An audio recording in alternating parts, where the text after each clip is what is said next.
Hey everybody, welcome back to another video. I'm TedTokez. It's another World of Tanks Xbox console version. We're starting off this match, already progressing towards the front line. We went straight south down here towards this city. It's a pretty common map they use pretty often.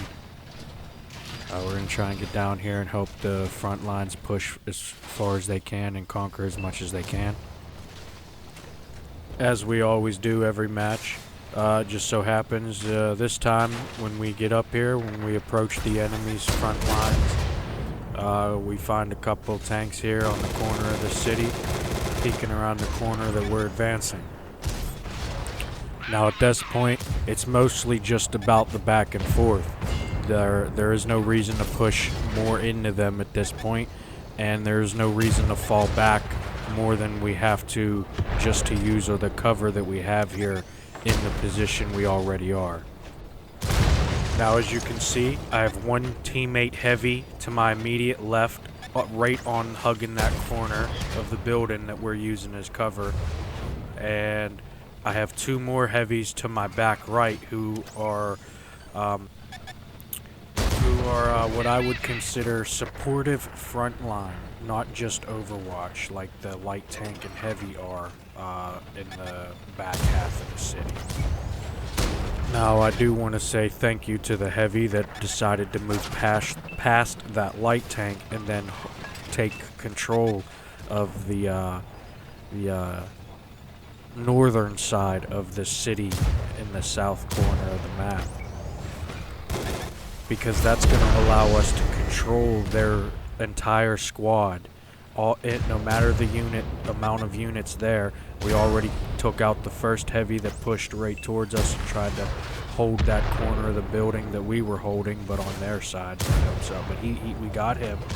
Now we're going to push on to the next set of heavies and try to get through them and conquer them so that we can start going up the east side of the map and help our team actually win their side of the map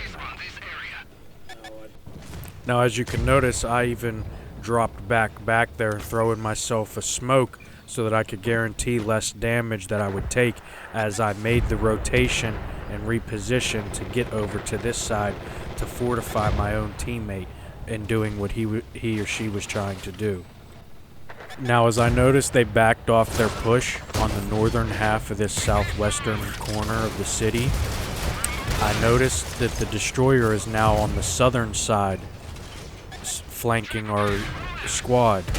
So I'm going to try and push forward and rotate or reposition in a way to really dig into the heavies and get some of the higher power out of the enemy team, so that they're not as defendable as they would be. Now obviously that destroyer kept going up north after he went through the city. He didn't actually try to pressure our team, he just went past our team. And that light tank, the light tank's attention was taken, so now it's just me, these couple heavies in this light tank. So we have to try and get rid of these other heavies before the enemy team comes back from what I would guess is probably about the C line or the 7 line, anywhere north or east of that. And they're probably heading straight towards the few tanks that are still alive down here in J4. But at this point, the rest of my team that's alive is surrounded, and there's not really much of a chance for them to really do anything besides hold their ground. And I was all turned around myself when I noticed that destroyer coming back. The other tanks had me all surrounded, and I could have did better, in hindsight, looking at it, thinking of making a plan or that I could try to execute, but realistically the match was over at that point. And no matter what I did, it probably wouldn't have been enough, even if it was, because the reality of it is it's a team-based outcome. Alright, here we are in another Leopard 2A4 match. I believe at this point my tank was fully geared, like all the modules were upgraded. I usually do run consumables now. When I first started, a decade ago, I used to play for years without even using consumables because I really wanted to push myself to become better than the other people that thought they were good because they had a bunch of help.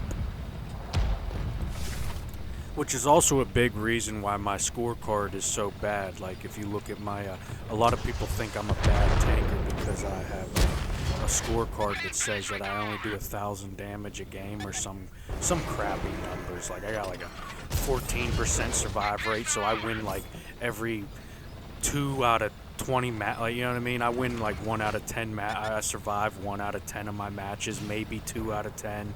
You know what I mean? My score, my player card doesn't say that I'm a very good player, but there's many reasons to that. It's because I force myself to play certain ways. Sometimes I'm not even playing.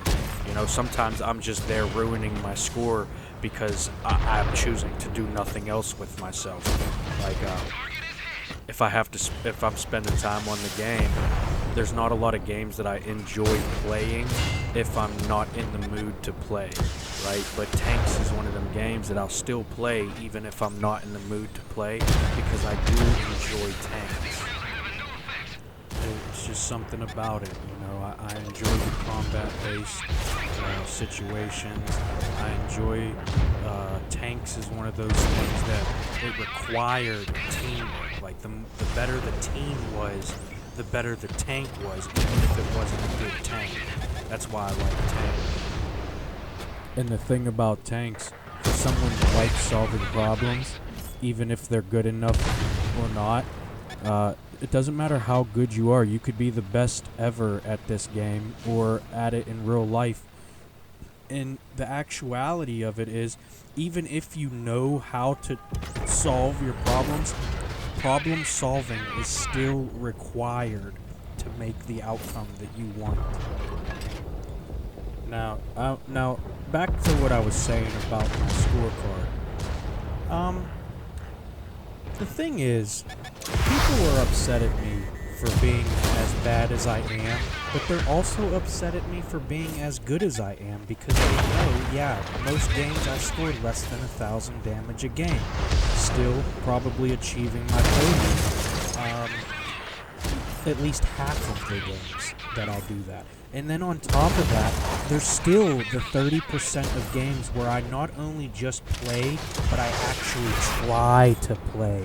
And I do stuff like 6,000, 10,000 damage in an armadillo. And people are amazed that I can even get a score like that. And I'm not saying it's not a good score. I'm not saying it's not something to be proud of. But I don't get my points because of other people. I got my points. And just because I got 10,000 with a leopard in one match and then only 1,000 in another match, that's why my scorecard is the way it is. I can go 10 matches without doing anything. I can get 0 for 9 matches, and then in my 10th match I can get 10,000 damage, which is pretty a bare basic bones score for one match in something like a leopard, for example, something that does 400 damage a shot every less than 10 seconds. Add it up, people, you know what I mean? They tell you these scores in the statistics of each tank if you look through the info. You don't have to get me to tell you. I don't need to know these things, even if I do, to tell you. The reality is you can learn them for yourself if I don't know already.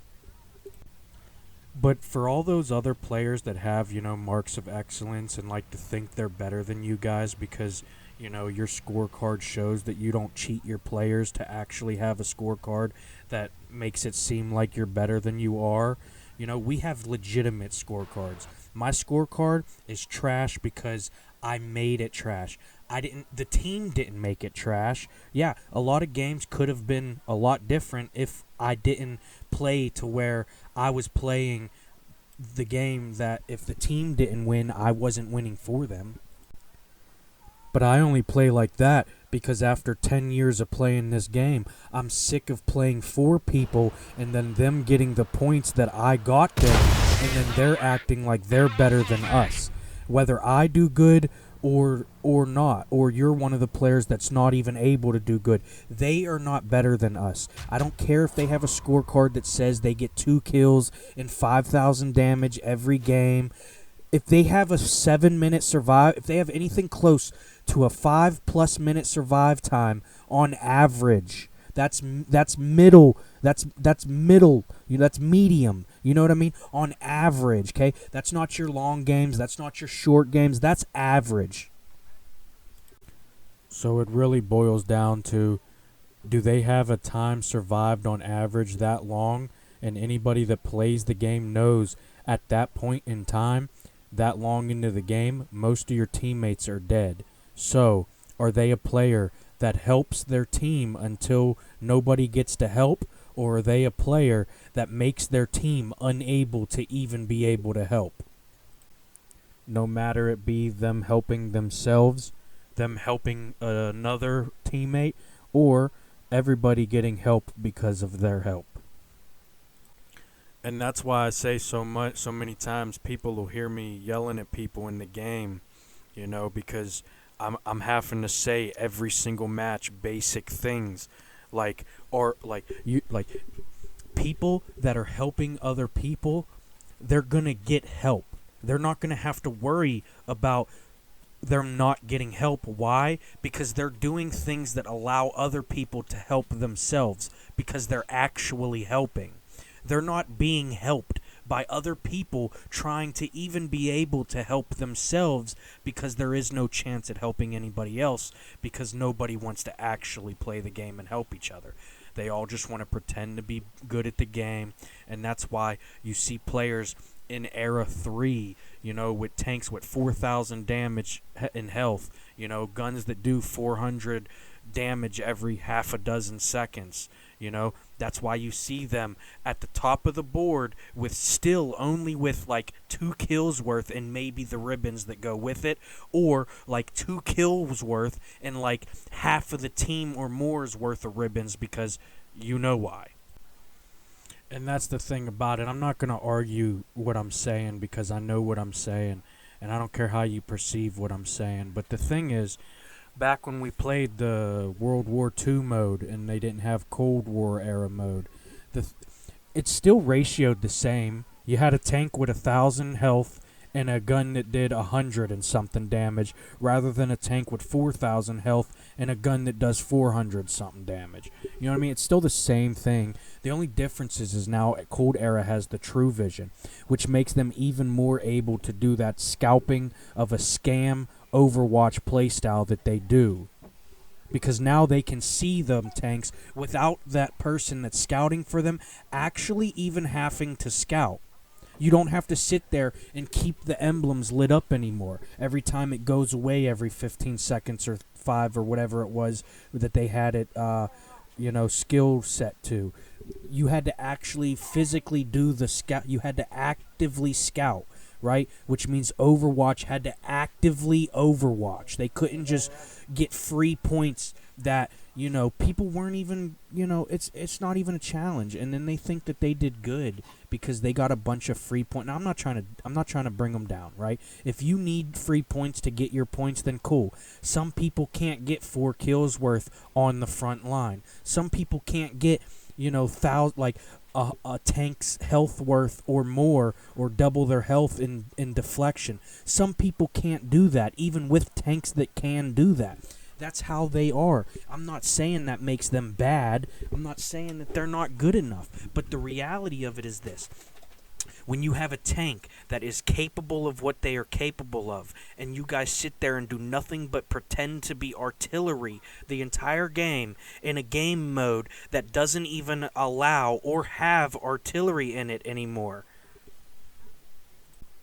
I don't understand how I'm the one who fails to understand the disrespect that is to not only to your teammates, but to what the game is in itself. Because the reality of it is this: I can end up on the front line as I do in games where I have eight kills with 10,000 plus damage in Era 1 on the front line, and I still lose. Why? Because the team wants to play their way.